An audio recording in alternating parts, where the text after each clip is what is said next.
Hey, what's up? Today we are going to talk about Windows 10 network problems.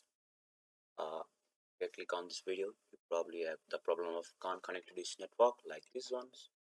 I try to connect my Wi-Fi and it takes a lot of time for taking network requirements, and at last it just pops on message of can't connect to network or close the network or something bullshit. So yeah, I'm gonna show you. Yes, you just said can't connect to this network. So I'm gonna tell you how to fix this. It's a very simple thing.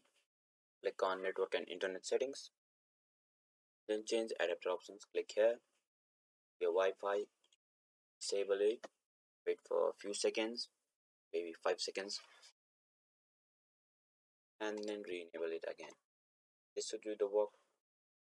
Just let's see, magic, it works like magic. So yeah, in this way you can just solve your Wi-Fi problems. If it doesn't connect to the network, basically force it to connect to the network. So yeah, have a good day.